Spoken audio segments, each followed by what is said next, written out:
नमस्कार प्यारी दोस्त, मैं राहुल पालीवाल आप सभी का स्वागत करता हूं आपके अपने परिवार रोजगार और अंकित में। उम्मीद है आप सभी स्वस्थ मस्त और बहुत अच्छे होंगे। सबसे पहली एक चीज, कल का एक कॉमन डाउट मेरा इतना समझाया था फिर भी एक कॉमन डाउट था, है ना। नमस्कार सभी को।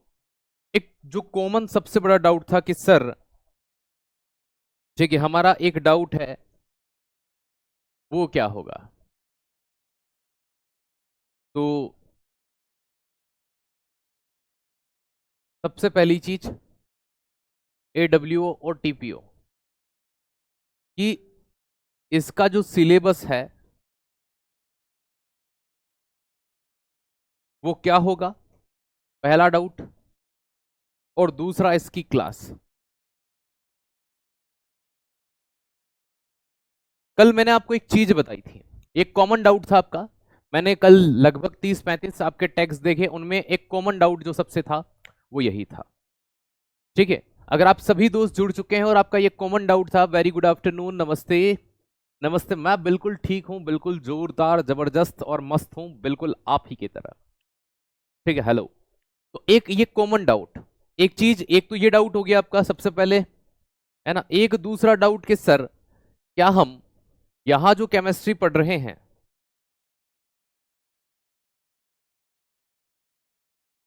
ठीक है, यहां जो हम केमिस्ट्री पढ़ रहे हैं, क्या इससे दिल्ली पुलिस का काम होगा। तो भैया दिल्ली पुलिस में तो पढ़ ही रहे हैं, ठीक है, दिल्ली पुलिस के लिए आप तो पढ़ रहे हैं, ठीक है, तो दिल्ली पुलिस का काम हो जाएगा। ठीक है, या फिर सीधा लिख लेते हैं, ठीक है, बहुत सारे पॉइंट्स लिखने हैं इसमें, तो दिल्ली पुलिस। एक बच्चे का डाउट था sir Uttar Pradesh UPP police हो जाएगा क्या। बिल्कुल हो जाएगा। सर GD की केमिस्ट्री का काम हो जाएगा क्या। बिल्कुल हो जाएगा। सर SSC की अन्य एग्जाम के लिए, तो कुछ की मैं बात छोड़ देता हूं, जैसे कि आप CHL या CGL के लिए जाते हैं। प्यारी दोस्त, अगर मैं आपसे कहता हूं दिल्ली पुलिस का भी इस केमिस्ट्री से काम होगा, उत्तर प्रदेश का भी काम होगा, या फिर आप किसी अन्य स्टेट कांस्टेबल की तैयारी करते हैं, तो अन्य स्टेट कांस्टेबल के लिए भी या पुलिस के लिए भी ये क्लास फायदेमंद रहेगी। यही पढ़ना है, कोई अलग से नहीं पढ़ना। ठीक। तो नॉर्मली आर्मी वाली बात करते हो आप, तो आर्मी के लिए भी आपको इतना ही पढ़ना है, ठीक है, आर्मी के लिए भी इतना ही पढ़ना है। MTS की अगर बात करते हो सर, SSC MTS का काम हो जाएगा, हाँ हो जाएगा। सुनो मेरी बात, एक बार पढ़ो, अच्छे से पढ़ो, सबका काम। मैं आपके सारे डाउट क्लियर करने के बाद क्लास शुरू करूंगा आज, ठीक है, क्योंकि ये बहुत एक कॉमनली था ना, ये एक वो चीज है। तो ऐसी लगभग हर स्टेट जहां पर साइंस GS के तौर पर पूछा जाता है वहां सब में काम हो जाएगा। सिर्फ मैं एक एग्जाम को यहां पर काउंट नहीं करूंगा दोस्त, वो याद रखिएगा, रेलवे। रेलवे की एग्जाम में थोड़ा सा हार्ड लेवल आता है, ठीक है, तो स्तर जो होता है वो ज्यादा होता है। और एक बिहार की पुलिस, बिहार पुलिस, इन दो एग्जाम्स को मैं यहां कंडक्ट नहीं करूंगा, मैं इनकी बात नहीं करूंगा। लेकिन बिहार पुलिस में अगर आप ये कहते हैं कि सर कितना कवर हो जाएगा यहां से हमारा, जैसे मान लीजिए कि 10 प्रश्न अगर केमिस्ट्री के आते हैं तो कितना कवर अप हो सकता है, तो भाई मेरे 7 क्वेश्चन आपके कवर हो सकते हैं इस क्लास से, 10 में से 7, है ना। कुछ ऐसे पार्ट बिहार पुलिस के हैं जहां पर वो चीजें आपको अलग से देखने को मिलती है। बाकी आप आर्मी की किसी भी जहां पर नॉर्मली साइंस आता है वहां हो जाएगा, मेडिकल असिस्टेंट या नर्सिंग असिस्टेंट में नहीं होगा, पहली चीज, ठीक है। सीटेट की बात करेंगे आप, राजस्थान के अंदर बात करें, हरियाणा के अंदर बात करें, आपका काम हो जाएगा। कॉमन एलिजिबिलिटी टेस्ट की बात कर रहे हैं, हो जाएगा, ठीक। आर्मी की करेंगे, हो जाएगा। बात समझ में आई, समझ गए। रेलवे का काम नहीं होगा, रेलवे की साइंस अलग होती है। उम्मीद है ये बात समझ में आ गई होगी। दूसरी चीज, उत्तर प्रदेश पुलिस का काम हो जाएगा, SSC GD की केमिस्ट्री का काम हो जाएगा, SSC की केमिस्ट्री का आपका लगभग लगभग काम हो जाएगा, ठीक है। जो CHL की अगर आप बात करते हैं कि सर SSC हम CGL की बात करते हैं या CHSL की बात करते हैं, तो वहां थोड़ा सा लेवल हार्ड होता है। तो अगर मैं आपको समझाना चाहूं कि किस बेसिस पर चीजें होंगी, तो दोस्त समझना क्या मैं आपको कहना चाह रहा हूं। मैं आपको यह बताना चाह रहा हूं यहां पर कि अगर आप SSC में CHSL की बात करते हैं या CGL की बात करते हैं, तो अगर यहां पर मान लीजिए कि एवरेज बता रहा हूं मैं, 10 प्रश्न आते हैं, वैसे 10 आते नहीं है, 5 आए, 10 आएंगे तो लगभग आपके 6 से 7 प्रश्न आपके यहां पर बन जाएंगे। 3-4 क्यों नहीं बनेंगे, क्योंकि उनका लेवल होगा। हाँ, CPO भी इसी में काउंट हो जाएगी बेटा, CPO भी इसी में काउंट हो जाएगी, CHSL CGL और CPO। यहां थोड़ा सा स्तर हार्ड हो जाता है, जैसे कि IUPAC नाम वगैरह, तो मैं एंड में आपको ये बता दूंगा कि आप और क्या एक्स्ट्रा तैयारी करें तो क्या होगा। ठीक है, एमपी पुलिस का भी काम हो जाएगा, झारखंड पुलिस का काम हो जाएगा, छत्तीसगढ़ पुलिस का काम हो जाएगा, राजस्थान पुलिस का काम हो जाएगा। ठीक, किसी भी स्टेट का, सिर्फ बिहार पुलिस के लिए मैंने आपको बता दिया है कि क्या चीजें थोड़ी सी आपकी अलग रहेंगी। उम्मीद है ये चीजें आप क्लियर हो चुके होंगे। अब जो सबसे बड़ा डाउट, ठीक है, जो सबसे बड़ा डाउट था आपका वो ये था, सर AWTPO का सिलेबस क्या है और इसकी क्लास कब से चलेगी। आ जाए इस पे। अरे बेटा जीडी मैंने लिख कर बोल दिया है कि जीडी की केमिस्ट्री का काम हो जाएगा। अब फिर बार बार पूछने पर ऐसा होता है क्या कि आपको या तो लिखा हुआ या सुनाई नहीं दे रहा है, तो फिर मैं कैसे एक्सप्लेन करूंगा। अगर आपका कमेंट देखकर ही फिर मैं बोलूं कि हाँ जीडी का भी काम होगा, ठीक है, तो भैया सिंपल सी बात है। ओके, एमपीएसआई का काम हाँ हो जाएगा, हो जाएगा। यूपी पुलिस की केमिस्ट्री का काम हो जाएगा, यूपीएसआई का भी काम हो जाएगा। ठीक है, रेलवे का काम नहीं होगा। ग्रुप डी क्यों लिख रहे हो भाई, जब नहीं होगा मैं स्पष्ट क्लियर बता चुका हूं आपको। ठीक है, चलो बढ़ते हैं आगे। यूपीएससी, बेटा तुम कांस्टेबल से यूपीएससी की तैयारी करना चाह रहे हो, नहीं होगा। ठीक है, चलो पंजाब पुलिस हो जाएगा। इतनी केमिस्ट्री तो वहां पढ़नी पड़ेगी। देखो दोस्त मैंने आपको दे दिया, अब आप हर एक पर्टिकुलर एग्जाम के बारे में मत कहिए। ठीक है, मैंने आपको जितना यहां बता दिया किस किस का काम हो जाएगा उनको नोटिस करिए, है ना। बाकी का आप सिलेबस देखिए, उसके आधार पर निर्धारित करिए। हर स्टेट पुलिस का काम हो जाएगा। क्या आप किसी भारत के अलावा पाकिस्तान पुलिस में है क्या? मुझे एक बात बताओ, स्टेट पुलिस का मतलब क्या होता है? हरियाणा एक स्टेट है कि नहीं है? मध्य प्रदेश एक स्टेट है कि नहीं है? हैं, कैसी बात करते हो यार, इस स्टेट का होगा कि नहीं? मैंने स्टेट पुलिस आपको कवर कर दिया, बिहार छोड़कर, बिहार छोड़कर। ठीक है, हाँ बिहार के दूसरे बेच में पढ़ेंगे अपन, वहां थोड़ा सा डिफरेंस होता है। अब मैं AWTPO की बात करता हूं। मैंने कल आपको यहाँ सिलेबस डिस्कस किया था, भौतिक और रासायनिक परिवर्तन, physical and chemical changes, state of matter, मिश्रण, विलयन, ठीक है, परमाणु, अणु, धातु, अधातु, उपधातु, सूत्र और अम्ल, क्षार, लवण, मानव जीवन में रसायन, आवर्त सारणी, कार्बनिक रसायन और रासायनिक अभिक्रियाएं। ये 12 चैप्टर मैंने आपको बताए। इन 12 चैप्टर की अगर मैं आपसे बात करता हूं तो दोस्त याद रखिएगा, ठीक है, ये 12 चैप्टर हैं। अब बात आती है कि सर AWTPO की क्लास कब से, तो यही क्लास आपकी AWTPO में भी चल रही है। मैंने कहा था कल की क्लास में कि इतना आपको वहां भी पढ़ना पड़ेगा। इतना मतलब आप यही समझिए कि ये क्लास आपकी AWTPO के लिए भी है। अब मैं आपको यहां पर थोड़ा सा क्लियर कर देता हूं इसका सिलेबस, जो आपके आयोग ने ही दे रखा है वो ये रहा। देखो दोस्त, पहले आपका जनरल साइंस लिखा हुआ है, यहां केमिस्ट्री सेकंड वाले पार्ट में आते हैं। पहली चीज लिखिए रोजमर्रा के जीवन की केमिस्ट्री। अब रोजमर्रा के जीवन की केमिस्ट्री का टॉपिक मैंने यहां लिखा हुआ है, देखो कौन सा लिखा हुआ है, मैं यहां AWO लिख दूंगा पीछे, मानव जीवन में रसायन। रोजमर्रा में मानव ही तो उपयोग करेगा, तो ये आपका AWOTPO में दिया गया है, तो ये हम यहां पर पढ़ेंगे। ठीक, अगला आता है इसके बाद में आमतौर पर इस्तेमाल होने वाले रसायन। ये भी यहीं पर आएगा कि किस केमिकल का कहां यूज करते हैं मानव जीवन में रसायन में, तो ये पूरा एक पार्ट हो गया आपका। महत्वपूर्ण उत्प्रेरक, कैटलिस्ट, ये वाला जो आपका पार्ट है कैटलिस्ट वाला, मैं आपको बता देता हूं कि आपको अलग से क्या पढ़ाऊंगा मैं। तो अलग से जो आपका एक टॉपिक चलेगा है ना AWTPO के लिए, ये सबसे लास्ट में कराऊंगा मैं, है ना, ये अलग से चलेगा, उसमें आएगा उत्प्रेरक, कैटलिस्ट, क्या आ जाएगा, कैटलिस्ट। तो ये एक हम बाद में पढ़ेंगे। चलिए आइए यहां पर, फिर आता है आपका प्रतिक्रियाएं मतलब रिएक्शन। आप यहां पर देखिए रासायनिक अभिक्रियाएं या प्रतिक्रियाएं, ये यहीं पर आता है इस वाले चैप्टर में, तो AWOTPO ये आपके सिलेबस में दे रखा है 12 में से। ठीक, फिर आते हैं रसायन के व्यावसायिक अनुप्रयोग, किस रसायन का उपयोग कहां किया जाता है, जैसे कि कोई एसिड है उसका उपयोग कहां किया जाता है, तो रसायन के जो उपयोग होते हैं वो मैं आपको यहां पर करवाऊंगा, कहां पर, एसिड बेस और सॉल्ट के अंदर, है ना। तो भौतिक रासायनिक परिवर्तन ये कहां गया, ये यहां पर AWOTPO। तो किस केमिकल का, जैसे कि फॉर्मिक एसिड कहां यूज होता है, साबुन के अंदर किन केमिकल का उपयोग होता है, तो ये आप यहां से और यहां पर मिलाकर ये आपका टॉपिक पूरा होगा।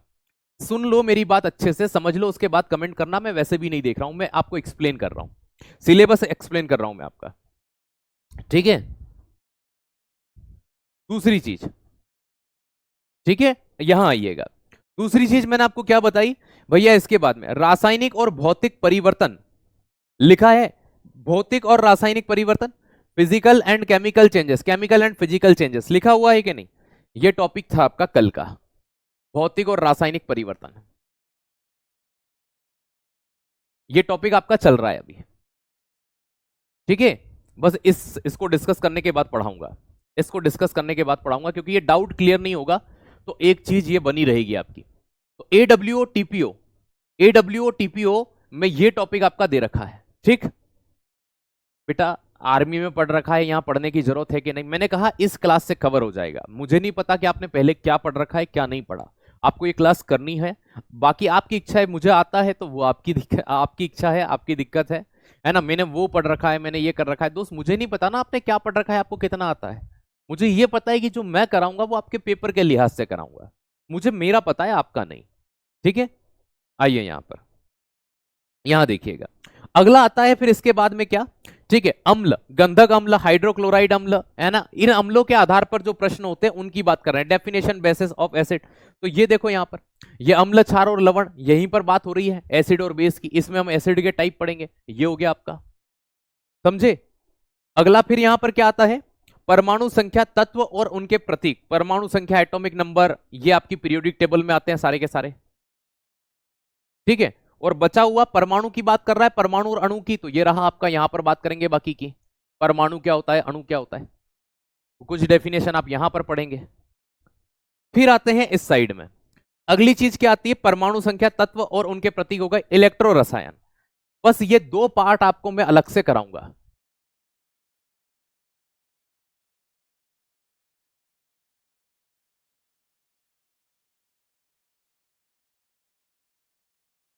ठीक है,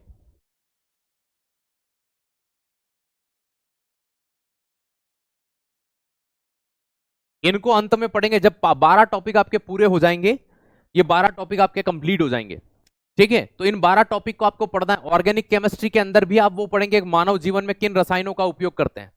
तो एडब्ल्यूटीपीओ का पार्ट यहां पे भी आता है ना। आप ये सोच रहे होंगे सर ऑर्गेनिक केमिस्ट्री नहीं आता है, आता है। जैसे कि अगर ये पूछ लिया कि बताइए, है ना, फलों को पकाने के लिए कौन सी गैस का उपयोग करते हैं, तो ये आ गया यहां पर। आपसे ये पूछ लिया जाए कि चलो बताइए कि स्नेहक के तौर पर, लुब्रिकेंट के तौर पर किसका यूज करते हैं, रिएक्टर में मंदक के रूप में। ये सब केमिकल हैं और ये ऑर्गेनिक केमिस्ट्री से उठाए जाते हैं।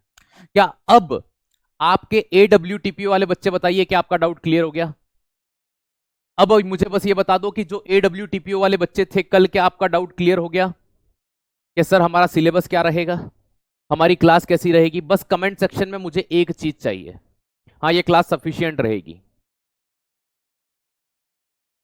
बस बेटा पढ़ा ही रहे हैं, ठीक है, पढ़ाएंगे, इसके बाद वही काम करूंगा मैं। ठीक है, कल से इन चीजों को डिस्कस नहीं करूंगा मैं, कल से इन चीजों को डिस्कस नहीं करूंगा, कल से पढ़ेंगे। लेकिन अगर आप 30-35 डाउट एक ही चीज के हो तो उन्हें एक्सप्लेन करना बनता है, क्योंकि ये 30-35 तो वो है जिन्होंने लिख दिया। अरे हाँ, पढ़ाना शुरू करेंगे भाई मेरे, थोड़ा सा रुकिए। सिलेबस कब खत्म होगा? मैंने कल ही बता दिया था, आप कल की क्लास देख लीजिए। ठीक है, ये 12 टॉपिक दिल्ली पुलिस के ही तो है बेटा। ये कल जो टॉपिक लिखे, ये 12 टॉपिक दिल्ली पुलिस के लिए लिखे हमने। ये 4 ये हो गए, ये 5 6 7 और ये 8 9 10 11 12। सिर्फ एडब्ल्यूटीपी वाले बच्चे को थोड़ा डाउट था, उनका सिलेबस थोड़ा सा डिफरेंट होता है। तो वो डिफरेंट में क्या चीजें आई, वो डिफरेंट में ये 2 चीजें निकल करके आई, मैंने ये चीज बताई थी आपको। Okay done. अरे बेटा ड्राइवर वगैरह सबके लिए यही क्लास है, सबके लिए यही क्लास है, एक ही क्लास है। ठीक है, आ जाइए। अब मैं आपको बताता हूं, कल हमने पढ़ा था भाई भौतिक और रासायनिक परिवर्तन शुरू किया था। भौतिक परिवर्तन को मैंने केमिकल लिख दिया था कल, यहां फिजिकल आएगा। ठीक है, बाकी हमने पढ़ा बिल्कुल सही था, बाकी कोई दिक्कत नहीं है। अब यहां तक हमने पढ़ लिया था। ठीक है, अब इसके बाद में आज शुरुआत करने वाले हैं, आज शुरुआत करने वाले हैं केमिकल चेंजेस की, है ना। हिंदी में कहते हैं इसको रासायनिक परिवर्तन। एक बच्चा कल कह रहा था सिर्फ हिंदी में पढ़ाइए, पॉसिबल नहीं है। एक कह रहा था सर इंग्लिश में पढ़ाइए। बेटा हर टर्म इंग्लिश की मैं लिखता हूं, जो चीजें मैं एक्स्ट्रा पूछता हूं आपसे वो नहीं हो सकता, याद रखिएगा। या जो हिंदी और इंग्लिश में सेम होते हैं मैं उन्हें किसी एक लैंग्वेज में लिखता हूं। अब यहां देखिएगा, केमिकल चेंजेस की बात करते हैं, रासायनिक परिवर्तन की बात कर रहे हैं। यहां से अब क्लास शुरू हो चुकी है। अब अंत में 5 मिनट में आपके वापस से क्या ले लूंगा, डाउट ले लूंगा। अब हो गया, अब जितना भी होना था। अब थोड़ा सा आप क्लास के ऊपर ध्यान रखेंगे, ध्यान देंगे, क्लास के ऊपर ध्यान देंगे। हो गई जितनी बातें होनी थी, सारी चीजें कंप्लीट हो गई। अब हम बात करते हैं रासायनिक परिवर्तन की। केमिकल चेंजेस में दोस्त याद रखना कि जब भी कोई केमिकल चेंज होगा, तो जब भी कोई केमिकल चेंज होगा तो तो हमेशा एक सबसे मेन चीज जो होती है वो क्या होती है, कोई नया प्रोडक्ट बन सकता है, कोई न्यू प्रोडक्ट बन सकता है।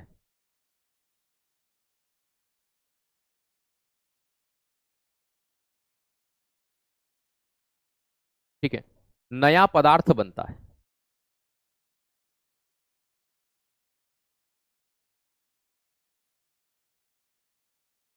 फॉर्म न्यू प्रोडक्ट, किसी नए प्रोडक्ट का निर्माण हो जाता है। अगर आप मान लीजिए कोई चीज बना रहे हैं, उससे कोई नया प्रोडक्ट बन गया, तो दोस्त याद रखिएगा, है ना, अब याद रखिएगा कि क्या बनता है, एक नए पदार्थ का निर्माण होता है, एक न्यू प्रोडक्ट बनता है।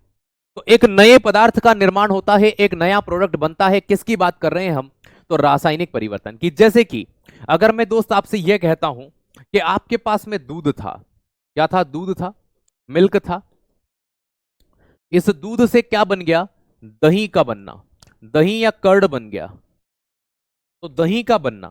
अब देखो, ये दूध से दही बना, दूध अपना एक अलग प्रोडक्ट था कि हाँ सर, दही एक अलग प्रोडक्ट है कि हाँ सर, तो नया प्रोडक्ट बना कि नहीं बना, क्या सर, बन गया। तो जब भी कोई नया प्रोडक्ट बनता है, याद रखिएगा वो कौन सा चेंज होगा, वो केमिकल चेंज होगा, है ना। कितना चेंज होगा, केमिकल चेंज। बेटा 2 से 3 प्रश्न आते हैं आपके नॉर्मली पुलिस के अंदर, कांस्टेबल के अंदर, ठीक है। 5 से 6 प्रश्न, 5 प्रश्न के आसपास साइंस के होते हैं, किसी में 2 आ गए, किसी में 3 आ गए, ठीक है, ड्राइवर वगैरह सब जगह पर। और AWTPO में इसकी संख्या ज्यादा होती है, ठीक है। नंबर 2, बेटा इंग्लिश में बुक नहीं है, यहां की बात करते हैं। नया प्रोडक्ट बन गया। अब देखो, जब भी कोई केमिकल चेंज होगा, जब भी कोई केमिकल चेंज होता है, तो आप ऐसी घटनाओं को देखते हैं, जब कोई रासायनिक परिवर्तन होता है तो आप कुछ घटनाओं को देखते हैं। कौन सी घटनाओं को देखते हैं, तो दोस्त याद रखना कि उस प्रोडक्ट के अंदर या तो उसकी स्मेल चेंज हो जाती है, उसकी गंध बदल जाती है। जैसे कि मैंने अभी आपको बताया कि रासायनिक परिवर्तन में नया प्रोडक्ट बनता है, स्मेल चेंज हो जाती है, दूध की स्मेल अलग होगी, दही की स्मेल अलग होगी, स्मेल चेंज हो जाती है, ठीक है। रंग बदलना,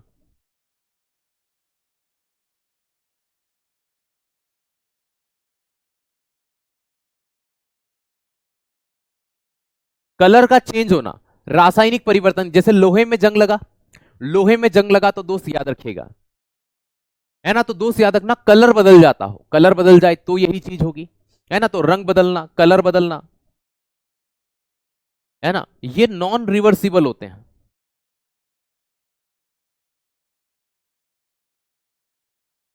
ठीक है। ये अनुत्क्रमणीय प्रक्रम है।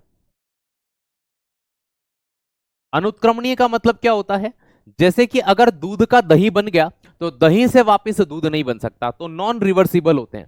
रिवर्सिबल मतलब जो वापस आ जाए, ठीक है। तो ये चीज आप यहां पर ध्यान रखना बेटा, नोट्स तो आपको बनाने हैं।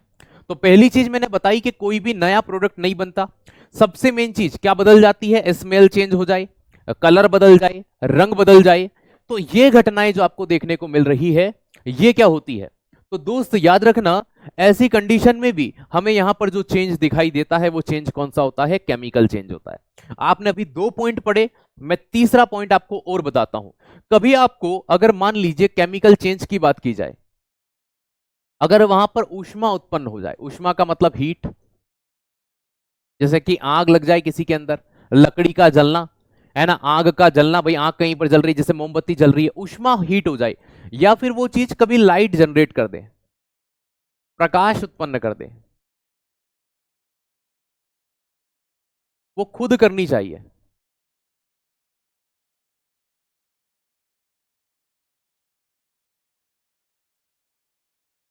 प्रोड्यूस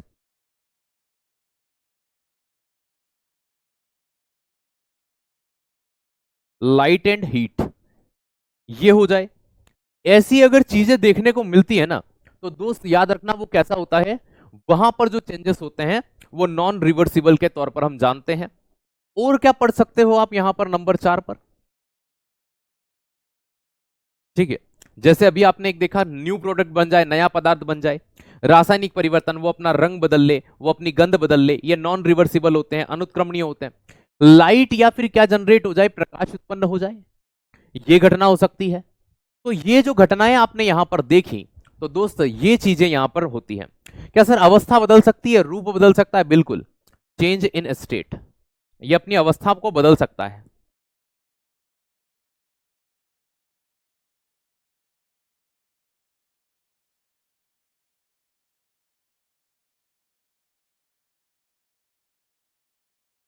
ठीक है, चेंज इन स्टेट, ये चेंज इन स्टेट बट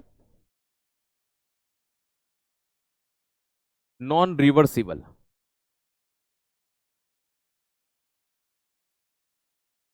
ये अवस्था बदलता है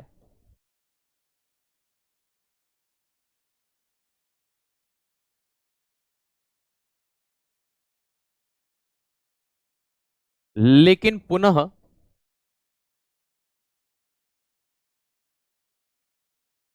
उस अवस्था में नहीं जा सकता।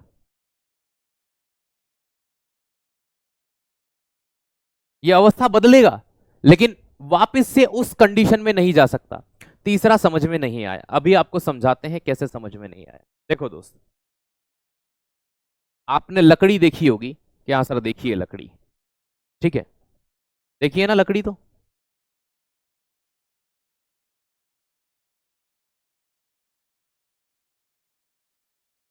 अब ये लकड़ी जल रही होती है इस तरह से,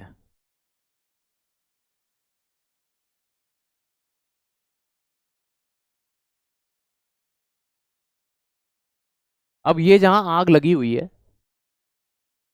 ठीक है, लकड़ी का जलना, अब ये लकड़ी जल रही है। तो मुझे एक बात बताओ कि ये लकड़ी अगर जल रही है, हम इसके पास बैठे हैं, तो मुझे एक सिंपल सी चीज बताइए, अगर ये लकड़ी जल रही है, तीसरा पॉइंट आपको समझ में नहीं आया, दो चीज, अगर कहीं पर ठंड के दिनों में आप लकड़ी जल रही हो उसके पास बैठे हो, तो क्या वहां पर प्रकाश उत्पन्न होता है, वहां पर लाइट होती है? कि हाँ सर वहां पर लाइट भी होती है, वहां प्रकाश जनरेट होता है, वहां प्रकाश होता है। क्या वहां से आपको यहां पे ये जो राजू बैठा हुआ है, इस राजू को हीट गर्मी का अनुभव होता है? तो यहां पर ऊष्मा भी आती है, हीट भी आती है। तो कहीं पर जैसे पेट्रोल का जलना, किसी भी चीज का जलना हमेशा कौन सा चेंजेस होगा दोस्त, ध्यान रखिएगा, किसी भी चीज का जलना हमेशा कौन सा परिवर्तन होगा, है ना, किसी भी वस्तु का जलना हमेशा, क्योंकि जलती हुई वस्तु या तो प्रकाश उत्पन्न करेगी या ऊष्मा उत्पन्न करेगी, या तो वो हीट दे रही होगी, जैसे पेट्रोल आपकी गाड़ी में जल रहा है तो वहां पर हीट आ रही है लेकिन प्रकाश नहीं आ रहा, गर्म हो रहा है ना इंजन, कि हाँ सर, तो कौन सी एनर्जी हो गई भाई, कौन सा चेंज हो गया, केमिकल चेंज हो गया। पेट्रोल को खुले में जलाओगे तो वो आग में भपकेगा, प्रकाश और लाइट, है ना, याद रखिएगा, प्रकाश या लाइट या हीट या ऊष्मा दोनों जनरेट करेगा, केमिकल चेंजेस होगा। ठीक है, अब देखो मैं आपको बहुत सारे एग्जाम्पल लेता हूं, मैंने ये चार चीजें पढ़ाई, मैंने ये चार चीजें पढ़ाई। अब देखो दोस्त, आप एग्जाम्पल समझिएगा, उदाहरण समझिएगा, आप उदाहरण समझोगे तो आपको ये पॉइंट समझ में आएंगे। मेरे पढ़ाने का तरीका अलग है, मैं पहले जिस कारण से वो घटना घटित होती है उन पॉइंट्स को बताता हूं जो बच्चे को इजीली माइंड में नहीं बैठते। लेकिन दोस्त मेरी गारंटी है कि अगर कोई इन चार पॉइंट को समझ जाता है ना, उसका कभी भी आंसर कभी गलत नहीं हो सकता। समझना, अगर मैं आपको यहां पर एक एग्जाम्पल देता हूं फल का या फ्रूट का, किसका देता हूं, फल का देता हूं, फ्रूट का देता हूं। अब देखो, है ना, अगर हम फ्रूट की बात करते हैं, हम फल की बात करते हैं, अब फल के साथ में क्या क्या घटना हो सकती है, फल अपना रंग बदल सकता है, जैसे आम पहले हरा होता है फिर कैसा हो जाता है, पीला, तो कलर चेंज हो जाएगा। फल का पकना, अगर फल पक गया तो क्या होगा, फल का सड़ना, फल सड़ गया तो क्या होगा। ठीक है, अगर मान लीजिए ये तीन ही घटनाएं, अब देखो, अगर फल ने अपना कलर बदला, फल ने अपना कलर बदला, कौन सा चेंज है, केमिकल चेंज है। ठीक है, फल पक गया तो उसका क्या बदला, यहां पर टेस्ट बदला, कौन सा चेंज है। फल सड़ गया तो उसकी स्मेल बदलेगी, गंदे जो सड़े हुए फल होते हैं वो बासने लगते हैं। ठीक है, तो देखो, रंग बदलना, पकना और सड़ना, ये सारी चीजें आपने यहां पर देखी। मैंने अभी आपको क्या बताया, गंध बदलना, रंग बदलना और अनुत्क्रम, सड़ा हुआ फल वापस से अच्छा फल बन सकता है क्या, ये सारी चीजें मैंने आपको दूसरे नंबर में बताई थी, सेकंड में बताई थी। किस में बताई थी, सेकंड में बताई थी। देखो यहां पर, तो यहां पर स्मेल चेंज हो गई, कलर बदल गया और नॉन रिवर्सिबल है, कभी पीले फल से वापस हरा फल नहीं बन सकता, येलो कलर का जो फ्रूट हो गया वो वापस से नहीं कन्वर्ट हो सकता। बात समझ में आई?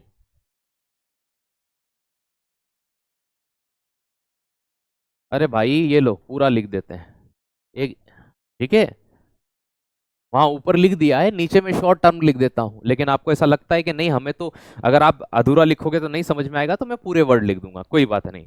मुझे ऐसा लगता है कि आप समझदार हैं, आधे वर्ड में समझ जाते हैं। बहुत सी बार कलर को भी हम COL लिख के डॉट लगा देते हैं, लेकिन अगर आपको ऐसा लगता है कि नहीं पूरा ही लिखा जाए तो हम लिख देंगे, हमें कोई दिक्कत नहीं है, ठीक है। कलर डार्क कर लो, अरे भाई दिख तो रहा है इजीली, और कितना डार्क किया जाए? व्हाइट से ही तो पढ़ा रहे हैं, व्हाइट ब्लैक पे व्हाइट अच्छा नहीं दिखेगा तो और कौन सा दिखेगा? अब देखो एक आपको बहुत अच्छा यहां पर जो आपका मोस्ट प्रोबेबल डाउट होता है, आपने अक्सर देखा होगा, अगर आपसे ये पूछा जाए, है ना, पहला पॉइंट, मेल्टिंग ऑफ वैक्स, मोम का पिघलना। अब मैं मोमबत्ती नहीं लिखूंगा क्योंकि इतने तो मैं जानता हूं कि आप समझदार हैं। मोम का पिघलना, ठीक है, बर्निंग ऑफ वैक्स,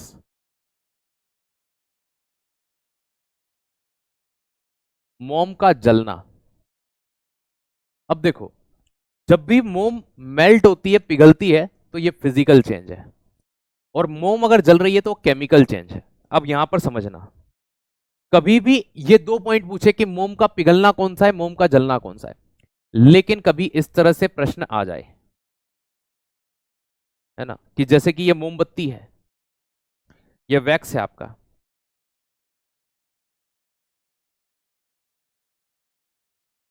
अब ये मोम जलने के साथ,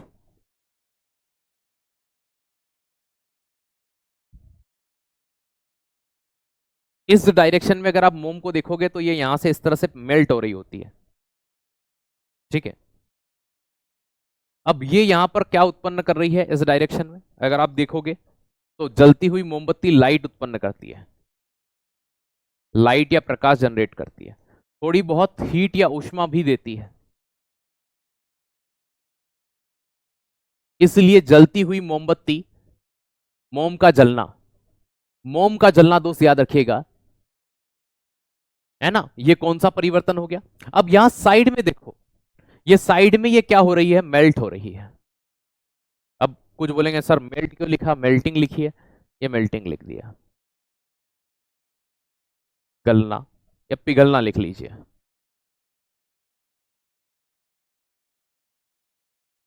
ठीक है। अब ये पिघल रही है, पिघली हुई मोम कुछ देर बाद उसी अवस्था में लौट सकती है, क्या सर हो सकता है? तो ये कौन सा चेंज था आपका, ये आपका, है ना, मोम का पिघलना फिजिकल चेंज था, भौतिक परिवर्तन था, तो ये फिजिकल था। अब जब जलती हुई मोमबत्ती को देखते हैं,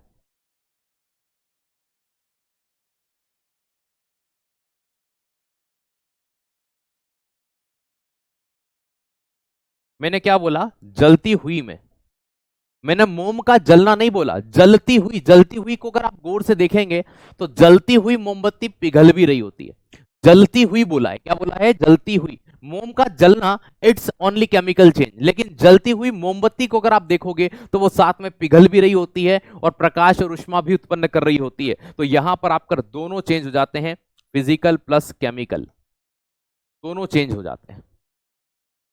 जलती हुई मोमबत्ती जलने के साथ साथ पिघल भी रही है, तो यहां पर दोनों चेंज हो जाएंगे, कौन से हो जाएंगे, दोनों हो जाएंगे। फिजिकल चेंज को हिंदी में क्या कहते हैं?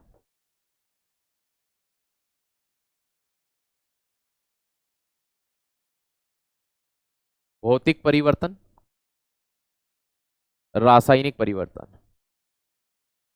ठीक है, केमिकल चेंज को, ठीक है, लिख दिया। पी और सी क्या है? पी का मतलब भैया कल ही बता दिया था यार, आप क्लास कंटिन्यू और रिवीजन करके आया करो, ठीक है, तो ही आप अगली क्लास को समझ पाएंगे, पुरानी क्लास का रिवीजन नहीं करोगे तो दिक्कत हो जाएगी। पी का मतलब फिजिकल चेंज। अब इतना बड़ा वर्ड बार बार लिखना मतलब आप सभी जानते हैं, भौतिक परिवर्तन।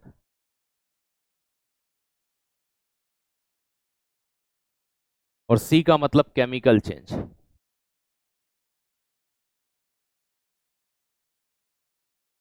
अर्थात रासायनिक परिवर्तन।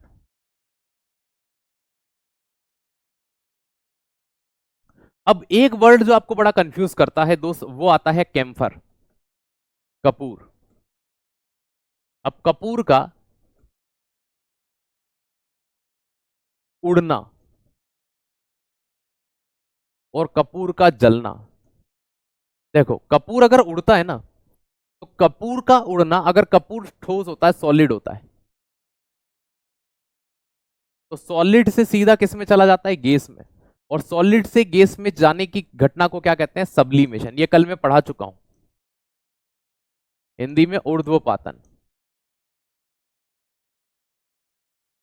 अब ठोस से गैस में बदला तो गैस से वापस ठोस में आ सकता है कि हाँ भैया आ सकता है। तो ये आपका कौन सा चेंज होगा, फिजिकल चेंज।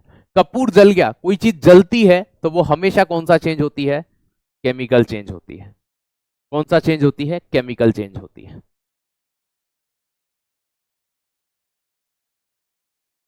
ठीक है, आया समझ में।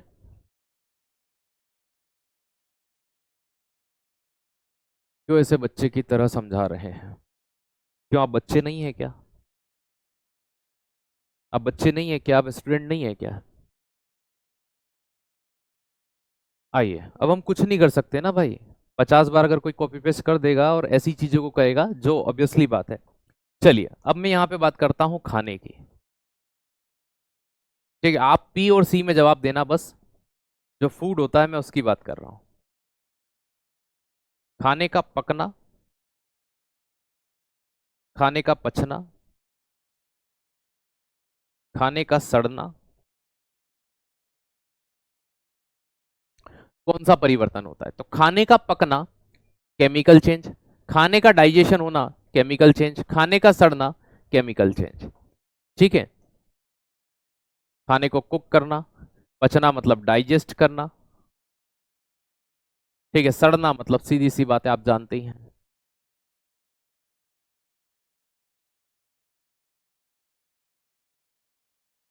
ओके, कपूर का उड़ना आपका फिजिकल है और जलना केमिकल है। जलती हुई मोमबत्ती में फिजिकल और केमिकल दोनों होंगे, फिजिकल चेंज केमिकल चेंज, बाकी आपके सभी सही हैं। ओके, चलिए अब मैंने आपको कुछ रूल्स पढ़ा दिए हैं। देखो एग्जाम्पल 50 हो सकते हैं। पहला प्रश्न, निम्न में से कौन सा रासायनिक परिवर्तन नहीं, है ना, नॉट अ केमिकल चेंज। प्रकाश संश्लेषण, फोटोसिंथेसिस। फोटोसिंथेसिस की प्रोसेस आपने बायोलॉजी में पढ़ी होगी, 6CO2 प्लस 6H2O, ये प्रोसेस होती है। या नीचे लिख देता हूं, 6CO2 plus 6H2O, C6H12O6 plus 6O2, oxygen release हो जाती है। किसकी प्रेजेंस में होती है, क्लोरोफिल।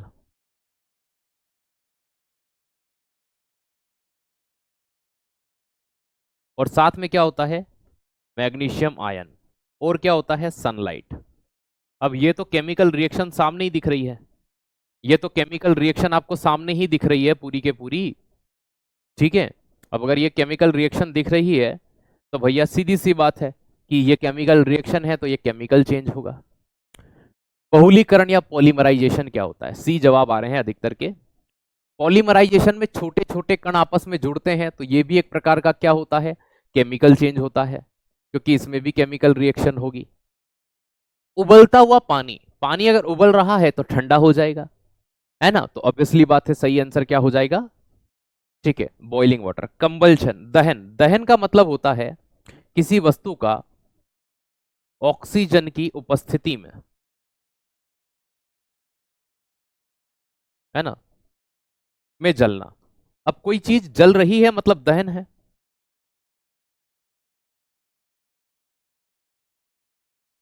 एनी प्रोडक्ट बर्न इन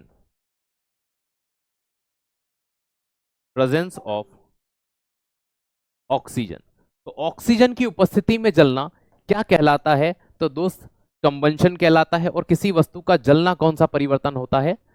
केमिकल चेंज। क्योंकि जलती हुई वस्तु क्या उत्पन्न करती है, क्या प्रोड्यूस करती है?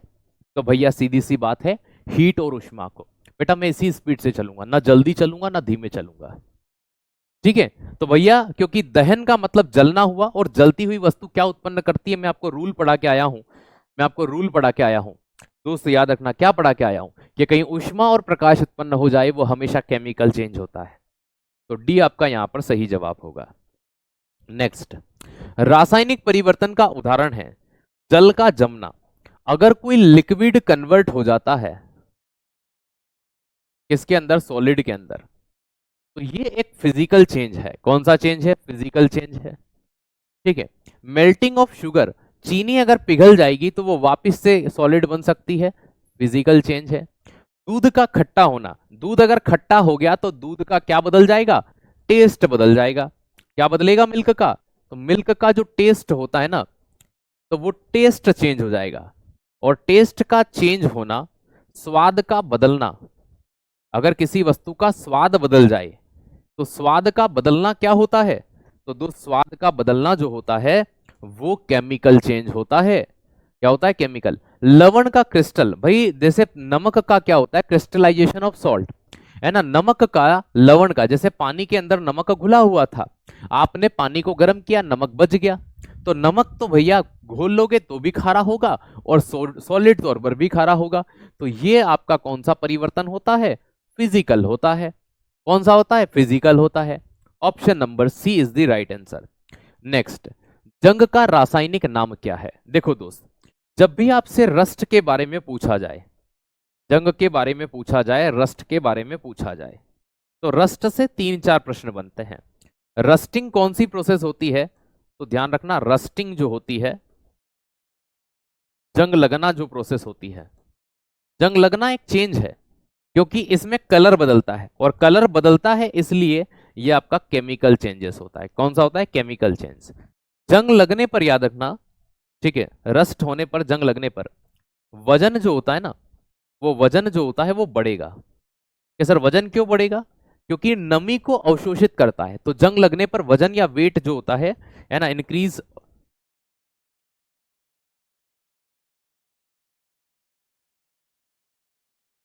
ऑफ वेट, इंक्रीज होता है वेट। लेकिन इसकी उम्र याद रखना, आयरन जो होता है Fe की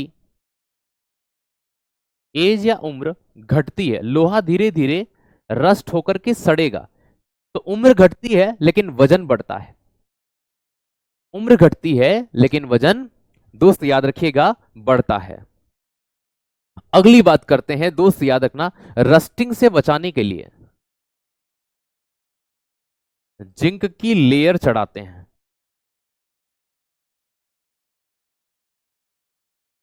इसे गैल्वेनाइजेशन या गैल्विनीकरण कहते हैं। तो पानी की जो नमी होती है, उस नमी का अवशोषण करके अपने ऊपर जंग को बढ़ाता है, रस्ट को बढ़ाता है। तो राइट आंसर क्या हो जाएगा? फेरिक ऑक्साइड, फेरस ऑक्साइड, जल योजित फेरिक ऑक्साइड, फेरस ऑक्साइड। भाई सीधी सी बात है, बिना पानी के साइड होकर पढ़ाया करो। बेटा मेरे हाथ की एक मर्यादा है, मैं उतना ही जा सकता हूं। अगर आप सोचे कि मैं यहां लिख रहा हूं और मैं यहां खड़ा नहीं हूं, तो नहीं हो सकता, है ना। हर टीचर की अपनी एक आदत होती है। किसी का अगर मेरा लेफ्ट हैंड होता तो आपके लिए बड़ा सही होता, मैं ऐसे लिखते जाता और इधर आते जाता। पर बट मेरा राइट हैंड है। आप अपनी कॉपी में भी लिखते हो ना, तो अपने हाथ को नोटिस करना, कभी आपकी कॉपी ऐसी होती है, तो अगर आप यूं लिखोगे तो ऑटोमेटिकली आपका हाथ उस कॉपी के ऊपर आता है। तो ये ह्यूमन बॉडी है मेरी बेटा, इससे मैं कैसे साइड में कर सकता हूँ? नहीं हो सकता। ये लिखने का तरीका ही मेरा ये है, ठीक है। तो उम्मीद है ये चीज आपको समझ में आ गई होगी, है ना। लिखना है क्या बेटा? आपकी इच्छा है, आप चाहते हो कि मुझे नोट्स बनाकर रिवीजन करना है तो ठीक है। और अगर आपको लगता है कि नहीं मैं स्वामी विवेकानंद हूं, एक बार आप कहेंगे मुझे याद हो जाएगा, तो नोट्स लिखने की कोई आवश्यकता नहीं है। चलिए, तो ये जलयोजित क्या हो जाएगा? फेरिक ऑक्साइड हो जाएगा, क्योंकि पानी के बिना तो जंग लग नहीं सकती थी। तो हाइड्रेटेड फेरिक ऑक्साइड इसका सही जवाब होगा, ठीक है। तो ये चीज देख लीजिए। हाँ, मैं लिखने के बाद साइड हो जाऊंगा, आपको इतना समय में दे दूंगा कि आप प्रॉपरली पूरा देख पाए। लेकिन जो आप चाहते हैं कि नहीं आप साइड में हो जाया करें, तो बेटा मेरा हाथ की भी एक मर्यादा है, वो एक लिमिट तक ही जा सकता है, उसके बाद नहीं। चलो, निम्न में से जिंक नहीं जस्ता, यार मैं क्या लिख रहा हूं। हाँ वही चीज है बेटा, जिंक या जस्ता, मुझे क्यों कंफ्यूज कर रहे हो। निम्न में से कौन एक रासायनिक परिवर्तन का उदाहरण है, वही जिंक है वही जस्ता है। निम्न में से कौन सा रासायनिक परिवर्तन का उदाहरण है। कागज का जलना, देखो जला है तो जलने जलने की जो प्रोसेस होती है वो केमिकल चेंज होता है, मैंने आपको पहले ही बता दिया। क्योंकि कागज जलेगा तो थोड़ी देर के लिए लाइट करेगा उत्पन्न, ठीक है। देखो यहां पर नर्म लोहे का चुंबकित होना, है ना, चुंबकीय हो गया लोहा तो थोड़ी देर बाद चुंबकत्व खो देगा। दूसरा, जल में शक्कर का घुलना, पानी को फिर उबाल लो, शक्कर रह जाएगी, पानी जलवाष्प बन जाएगा, जलवाष्प फिर पानी बन जाएगी, तो ये आपका फिजिकल चेंज है। ये भी आपका फिजिकल चेंज है, ये केमिकल था ही सही। और जल में बर्फ के घनों का बनना, भाई जल से बर्फ बना लो, बर्फ से वापस से पानी बना लो, एक ही बात है, फिजिकल चेंज है। नेक्स्ट, कौन सी रासायनिक घटना है, केमिकल चेंज है इनमें से, ठीक है। भाई जल का जमकर बर्फ बनना, भाई अवस्था बदली है, फिजिकल चेंज। जलवाष्प का बनना, फिजिकल चेंज। दूध से दही बनना, रासायनिक परिवर्तन, टेस्ट बदल जाएगा। पानी में चीनी का विलयन, फिजिकल चेंज, है ना, ये आपका कौन सा चेंज था, केमिकल चेंज। नेक्स्ट, निम्न में से कौन सी प्रक्रिया ठोस को सीधे वाष्प में परिवर्तित करती है। पढ़ाया है मैंने, ठोस का सीधे वाष्प में बदलना क्या कहलाता है।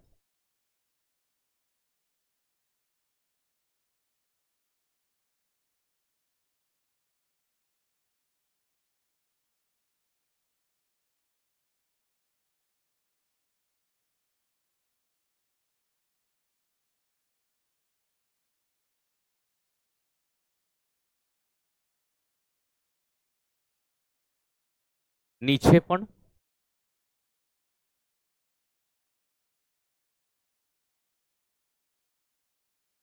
डिपोजिशन। हाँ अब जवाब दो। अगर कोई ऊर्ध्वपातन, ऊर्ध्वपातन सब्लिमेशन में क्या होता है, कोई भी सॉलिड से सीधा किस में चला जाता है, गैस में। नीछेपन में क्या होता है, कोई गैस से सीधा किस में चला जाता है, सॉलिड में। वाष्पीकरण में कोई लिक्विड से किस में चला जाएगा, गैस में। संघनन में कोई गैस किस में कन्वर्ट हो जाएगी, लिक्विड में। तो राइट आंसर हमसे क्या पूछा था, ठोस से सीधे वाष्प में, सब्लिमेशन, ठीक है। सभी का सही जवाब है आपका, सबका सही जवाब है, देख लो इसको, ठीक है, रिवीजन करते रहना बस। नेक्स्ट, मोमबत्ती का जलना निम्न में से किस प्रकार का परिवर्तन है। देखो पहले इस प्रश्न को जवाब देने से पहले ये वाली चीज को अच्छे से पढ़ लो, इस चीज को अच्छे से पढ़ लो, इसको अच्छे से पढ़ लो, मैं नहीं चाहता कि आप गलत करें उसे, इसको अच्छे से पढ़ लो, ठीक है। किसका जवाब क्या बनेगा, मैंने 3 जवाब बताए हैं आपको, कब कौन सा जवाब बनेगा देख लिया अच्छे से। अब इसके जवाब पर आ जाओ।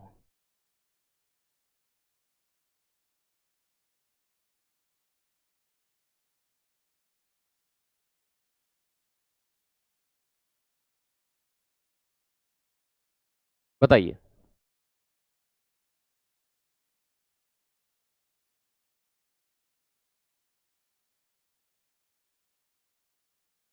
बहुत बढ़िया, right answer only chemical change, क्योंकि केवल रासायनिक परिवर्तन। क्यों, क्योंकि इन्होंने पूछा है मोमबत्ती का जलना, सिर्फ जलने की प्रोसेस पूछी है, ठीक है। अगर ये बोलते जलती हुई मोमबत्ती में कौन सा परिवर्तन होता है, जलती हुई की बात करते हैं, जलती हुई पिघलती भी है, तो जलती हुई की बात करते तो फिजिकल एंड केमिकल बहुत होते हैं, ओके। फिजिकल एंड केमिकल, सिर्फ जलने की बात करिए, पिघलने की बात नहीं करिए। जलती हुई बोलते, जलना पूछा है, बर्न होना, किसी भी चीज का जलना आपका रासायनिक परिवर्तन होगा। चलिए, निम्न में से कौन सा रासायनिक परिवर्तन का उदाहरण है, बर्फ का जमना, फिजिकल, बर्फ का पिघलना, फिजिकल, लकड़ी का जलना, जला है ना तो जलना कौन सा परिवर्तन होता है, रासायनिक परिवर्तन होता है। किसी भी चीज का जलना, क्योंकि जलती हुई चीज प्रकाश उत्पन्न करेगी। क्या करेगी? प्रकाश उत्पन्न करेगी। नेक्स्ट, रासायनिक परिवर्तन के लिए गलत कौन सा है? यह उत्क्रमणीय परिवर्तन है, बिल्कुल गलत है। ठीक है, इट्स रिवर्सिबल। भैया केमिकल चेंज जो होता है ना, ये नॉन रिवर्सिबल है।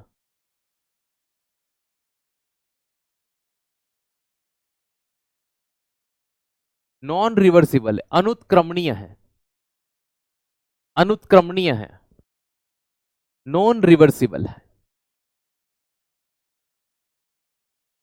अगला, रासायनिक परिवर्तन के साथ क्या होता है? केमिकल चेंज के साथ क्या होता है?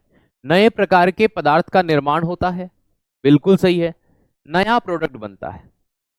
पहला ही पॉइंट मैंने बताया था कि केमिकल चेंज जब जब होगा कोई नया प्रोडक्ट बनता है, कोई न्यू प्रोडक्ट बनता है। क्या बनता है? कोई नया प्रोडक्ट बनता है। कब से बोल रहे हैं क्वेश्चन नोट करना है कि नहीं, बता ही नहीं रहे। बेटा मैंने क्या बोला, आपकी इच्छा हो तो आप कर लीजिए कि मुझे रिवीजन करना है।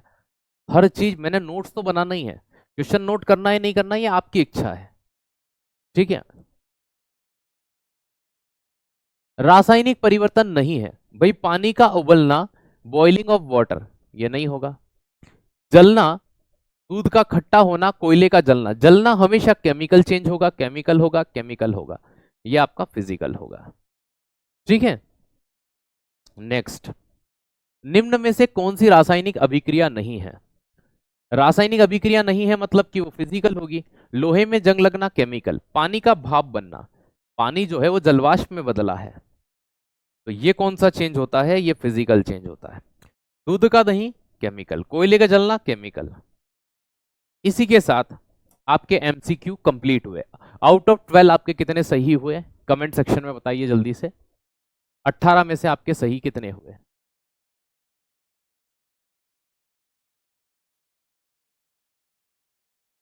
अच्छा, उसमें ऑल ऑफ दिस होगा।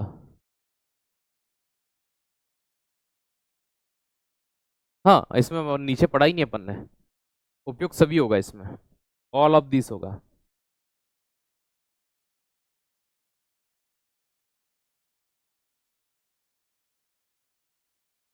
ये देखो, जल्दी नहीं करना। मैंने नीचे के ऑप्शन पढ़े नहीं थे, जबकि नीचे के भी सारे सही हैं। मुझे लगा कोई एक सही होगा।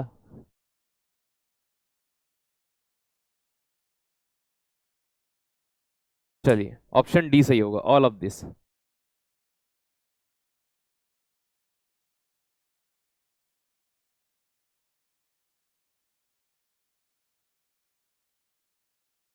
कल का टॉपिक रहेगा स्टेट ऑफ मैटर।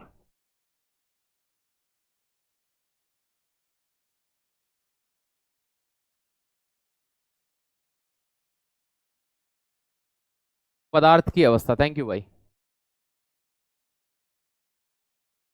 12 में से कितने सही हैं? तो 17 जवाब दे रहे हैं। 18 में 17 जवाब दे रहे हैं, मतलब ये खुद ही तुक्का मार रहे हैं। जब मैं क्वेश्चन ही टोटल 12 लेके आया हूँ, 12 लेके आया हूँ, तो तुम 18 में से कैसे सही कर सकते हो लाला? 18 में से 16 सही हैं।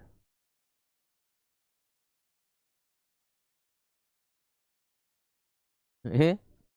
इनको कहते हैं कि नकल में भी अकल चाहिए। कैसी लगी क्लास जल्दी से बता दीजिए। आज की क्लास यहीं पे समाप्त होती है। Thank you so much. चलो, आप बहुत अच्छा पढ़ाते हैं गुरुजी। कल और आज का क्लास में ही याद है। थैंक यू भाई। मेहनत आपकी होती है, अगर आप डेली रिवीजन करके क्लास में आएंगे तो कोई प्रॉब्लम नहीं होगी। Thank you so much. और AWTPO वाले के लिए मैंने कंप्लीट जानकारी इसमें दे दी है। दोबारा रोज की रोज ना पूछेगा, मैं जवाब नहीं दूंगा इस चीज का। ठीक है, सिलेबस पूरा एक्सप्लेन किया है क्लास नंबर 2 के अंदर।